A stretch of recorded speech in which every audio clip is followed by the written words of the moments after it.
안녕하세요, 텔레학교입니다. 저번 시간과 이번 시간은 어린이가 스스로 마땅히 자연스럽게 겪을 수밖에 없는, 또 겪는 것이 도움이 되는 좌절에 대해서 얘기하고 있었습니다. 처음이 친구 관계였죠. 아무리 돈이 많은 부모도, 아무리 주도력이 있고 영향권이 있는 부모님도 내 아이에게 친구를 만들어주긴 어렵습니다. 이번에는 숙제에 대해서 얘기해 볼 겁니다. 숙제에 대해서 얘기해 보기 전에 생활관리도 굉장히 중요합니다. 자기 몸을 씻고 내 주변을 청소하고 관리하는 것, 이것이 안 되는 어린이도 굉장히 많습니다. 이 얘기를 왜 하냐면요, 이게 안 되면 성인의 경우는 우울증과 관련이 깊다고 보거든요. 어린이 같은 경우는 ADHD도 관련이 깊겠죠. 근데 ADHD와 아동이 보이는 우울증은 굉장히 상관관계도 큽니다. 제가 5학년 하던 때였는데요. 여자아이고 남자아이고 관계는 없습니다만 여자 어린이였습니다. 일주일 내내 같은 옷을 입고 다녀요. 나중에 좀 더 친해지고 여쭤보니까 집에 가면 학교에 입었던 옷 그대로, 패딩이거든요. 얇은 경량 패딩 있지 않습니까? 그 옷을 입고 그냥 자요. 그리고 세수도 않고 학교에 와요. 그리고 학교에서는 머리 이렇게 내리고 있어요. 그 아이 주변에는 좋은 냄새가 나진 않겠죠. 그리고 가방 속 관리도 전혀 되지 않고 옷도 갈아입지 않는 거죠. 이렇게 자기 생활 관리가 안 되는 친구들을 관찰을 하다 보면 이 친구가 겪고 있는 정서적 어려움에 다가갈 수 있어요. 그러니 생활 관리를 한다 못한다의 문제는 어린이도 그렇고 성인도 그렇고 정서적인 문제가 굉장히 연관이 큽니다. 요즘 숙제를 잘 내지 않는다고 합니다. 뭐 그럴 만도 하지요. 학교를 마치자마자 수업이 2시 40분에 마쳐요. 그러면 2시 50분에 학원차가 교문 앞에 기다리고 있습니다.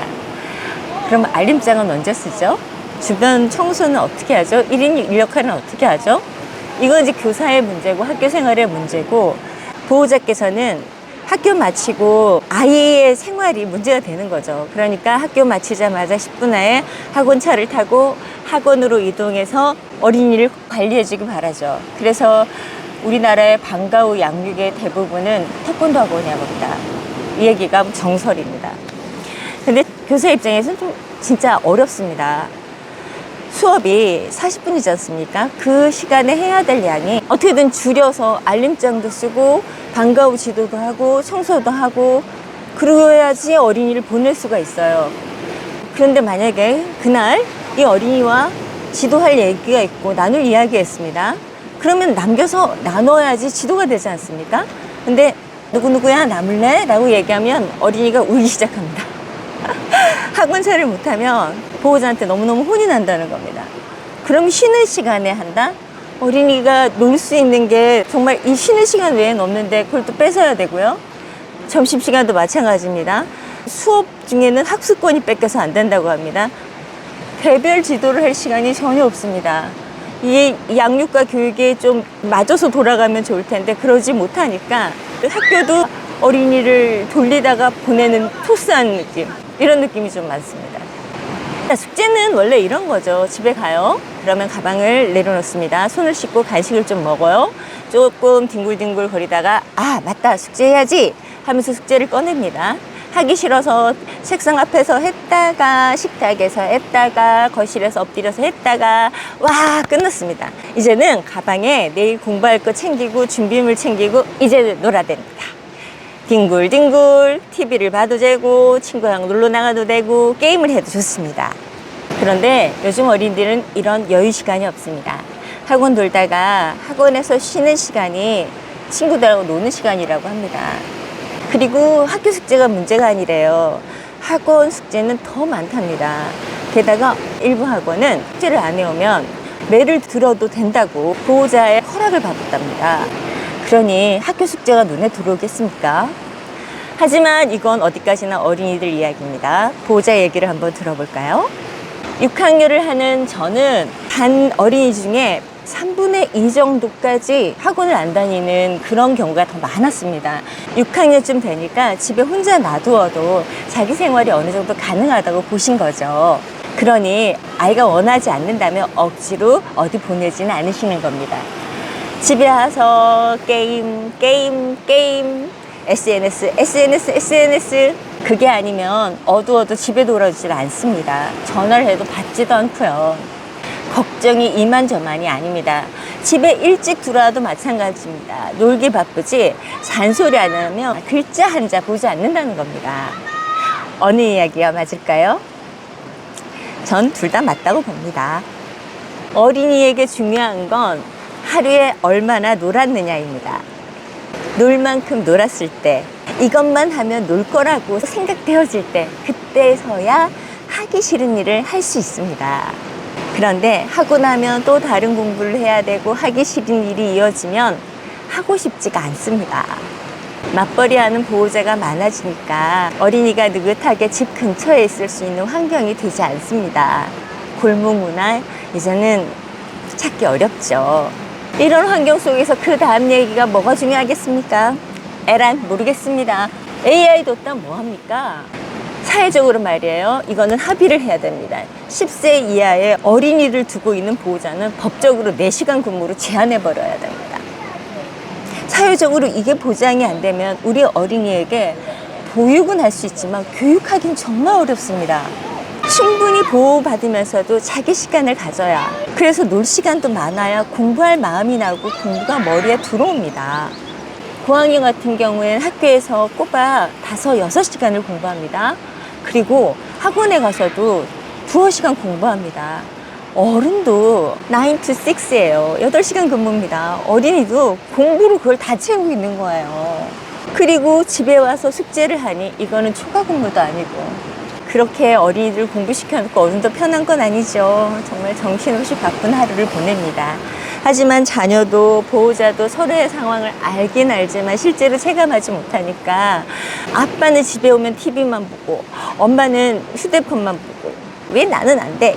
아니 너는 말이야 집에 오면 놀기만 하고, 서로 이러면서 비난 아닌 비난을 하게 되죠. 이제 정작 하고 싶었던 얘기가 숙제가 왜 필요한가에 대해서입니다. 선생님이 가르쳐 주거나 학원 선생님이나 과외 선생님이 있거나 인터넷 강의 안내 없이 스스로 정말 혼자서 하는 공부가 숙제입니다. 이게 진짜 공부의 힘이에요. 마음에도 몸에도 근력이 있듯이 공부에도 근력이 있습니다. 열심히 운동을 해서 근육이 부풀고 찢어지면서 근육이 단단해지지 않습니까? 공부 근력도 그렇게 발달합니다. 먼저 책상에 앉는 것부터 정말 하기 싫습니다. 언제쯤이면 나는 저 책상에 앉을 마음이 날까? 언제쯤이면 그런 의욕이 생길까?